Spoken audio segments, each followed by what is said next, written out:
Claire had been savoring the quiet, a warm cup of tea in her hands, a book open on her lap, and the late afternoon sun spilling across the living room floor. It was one of those rare moments where time seemed to stand still. At her feet, Max, her loyal German shepherd, lay stretched out, his amber eyes half closed, but never truly asleep. Then it happened. A sharp, deliberate rattle at the back door. Claire's heart skipped a beat. For a split second, she told herself it was nothing. Maybe the wind, maybe the old hinges. But the low growl rising from Max's chest told her otherwise.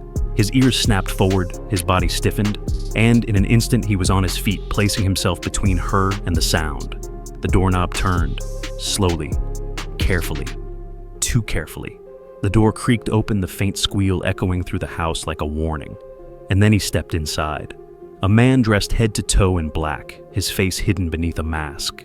His movements were cautious, predatory. He hadn't expected anyone to be home. He certainly hadn't expected Max. The air thickened with tension. The intruder froze.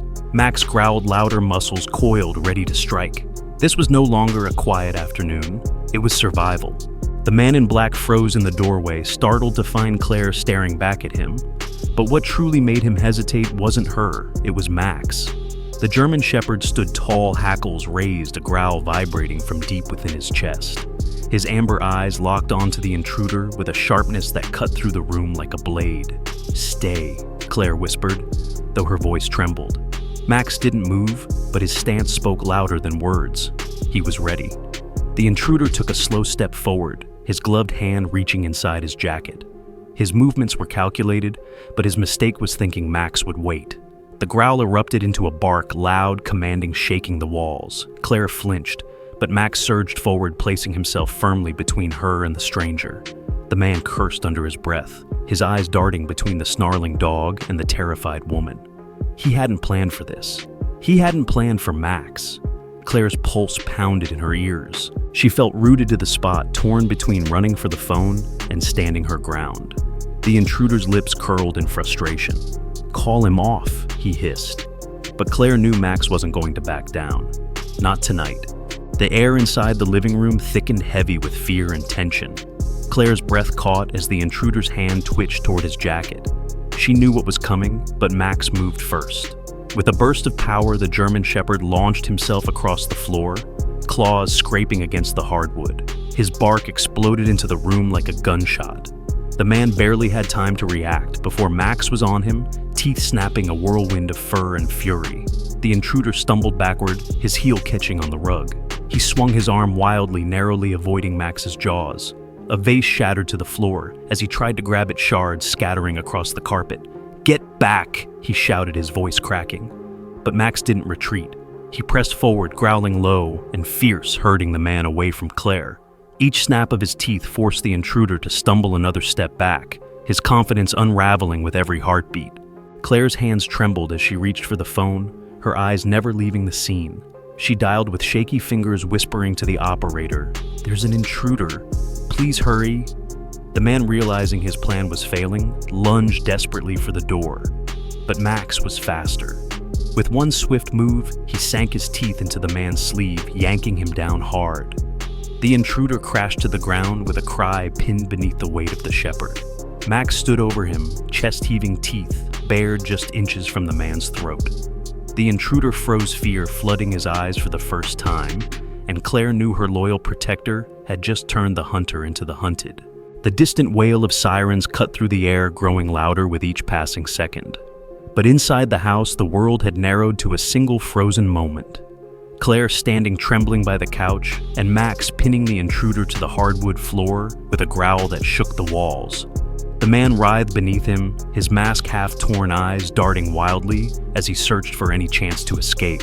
"Call him off," he gasped, his voice breaking under the weight of panic. But Max didn't move. His amber eyes blazed. His body coiled tight, teeth pressed close enough to remind the man that one wrong twitch could cost him dearly. Claire's heart hammered in her chest. She wanted to comfort Max, to tell him it was over, but something in the shepherd's posture told her it wasn't finished, not until help was here. She clutched the phone tighter, whispering shakily into the line, "Please hurry! My dog has him down." The front door burst open, and two uniformed officers stormed inside, weapons drawn. Their flashlights cut harsh beams across the chaos. Police step away. One barked. Claire lifted trembling hands. He's the intruder. Max has him. The officer's eyes fell on the German shepherd, who stood like a soldier, refusing to yield his hold. "Easy boy," one officer said, carefully lowering his weapon. He'd seen working dogs before, but there was something different about this one. The loyalty, the unshakable focus, it was more than training. It was instinct. With a curt command, Claire finally called Max back. For a tense heartbeat, the dog didn't move, his growl vibrating like thunder. Then slowly he stepped off his chest, still heaving, but his eyes never leaving the man.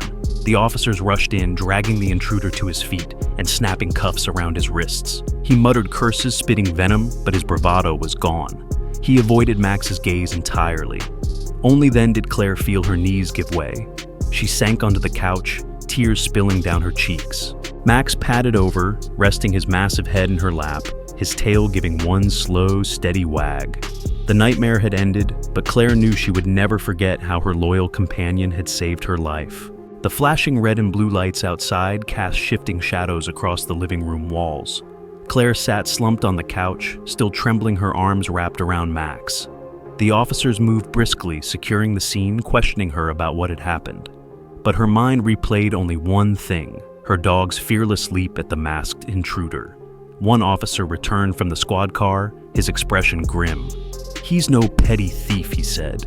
"We've had reports of a string of break-ins across the county. He's dangerous. And tonight, well, it could have ended very differently." His gaze dropped to Max, who sat proudly but alert, ears still perked. "If it weren't for him, Miss Harris, you might not be here." Claire's throat tightened. She glanced at Max, who leaned against her leg, as if sensing her every thought. She stroked his fur with shaking hands. "He saved me," she whispered.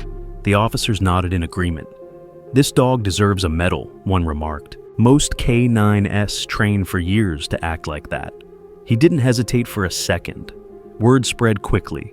Neighbors peeked from behind curtains, some stepping onto porches to watch the scene unfold. They whispered in awe, pointing at the German shepherd who had taken down a man twice Claire's size.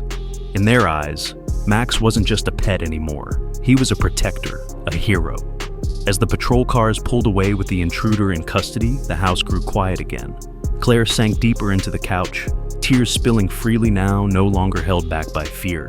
Max climbed beside her, resting his head gently on her chest, his steady breathing calming her storm. "You're more than my best friend," she murmured into his fur. "You're my guardian angel."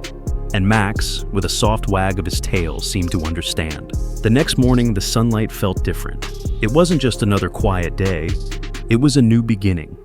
Claire brewed a cup of coffee and sat by the kitchen window, her eyes drifting to Max, who lay stretched out on the rug. He looked peaceful, but beneath that calm exterior was the same guardian who had saved her life only hours earlier. The news had already spread through the neighborhood. A few neighbors stopped by to check on her, each one praising Max with wide eyes and grateful words. Claire smiled politely, but inside she was still processing everything. The fear, the adrenaline, and the moment her loyal companion had stood between her and danger without hesitation. When the house grew quiet again, she knelt beside Max, running her fingers through his thick fur. "You changed everything," she whispered. Her voice cracked, but it carried more gratitude than sorrow. Max lifted his head, nudging her hand with his nose before resting it back down. His amber eyes held no pride, only loyalty. In that stillness, Claire realized the truth. Heroes don't always wear uniforms. Sometimes they have 4 paws, a wagging tail, and a love so fierce it can turn fear into safety.